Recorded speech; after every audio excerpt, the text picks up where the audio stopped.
চলেন এই ম্যাডামের ভিডিওটা একটু দেখে আসি। আমার একটা হইছে যে একটা কাজের জন্য আমার লেট হয়ে গেল।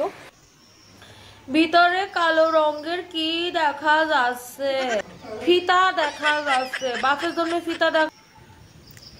এই যে এই ম্যাডামকে আমরা কম বেশি সবাই চিনি, যার দেহন্তীরে লজ্জা নাই পরন্তীরে লজ্জা নাই।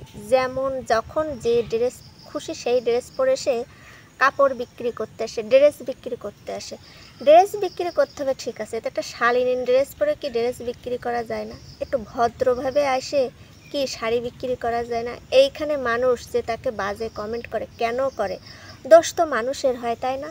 যে তারা দেখতে আসে কেন? বাবা, আপনি যদি বাজে বাজে ড্রেস পরে মানুষের সামনে আসেন, সেটা যদি চোখের সামনে চলে আসে আর তাই নিয়ে যখন দুই কথা বলে মানুষের দোষ, আমি পড়তেই পারি, তাদের চোখের দোষ। ভাই, চোখের দোষ না, দোষ আপনার। আপনি যদি একটু শালীনতা বজায় রেখে ভিডিওগুলো করেন, নিজের ড্রেসগুলো বিক্রি করেন, শাড়ি যে যাই বিক্রি করেন না কেন, কোনো সমস্যা নাই, কিন্তু শালীনতা বজায় রেখে করেন। অশালীন পর্যায়ে যেয়ে কেন কাজ করতে হবে? যেইভাবে আপনি যেই ব্লাউজ পরে, যে শাড়ি, যে অঙ্গভঙ্গিমা নিয়ে আপনি ড্রেস বিক্রি করতে আসেন, শাড়ি বিক্রি করতে আসেন, এগুলো তো মানুষ করে না। মানুষের দোষ হয় তারপরে। ভাই, মানুষের দোষ না, দোষ আমাদের। আমরা সঠিকভাবে মোবাইলের সামনে আসি না। একটু ভদ্রভাবে আসলে মানুষ কখনো বাজে কমেন্ট করে না, ঠিক আছে? আপনি একটু সুন্দরভাবে এসে শাড়ি কাপড় বিক্রি করবেন, তাহলে আপনাকে আর বাজে কমেন্ট করবে না।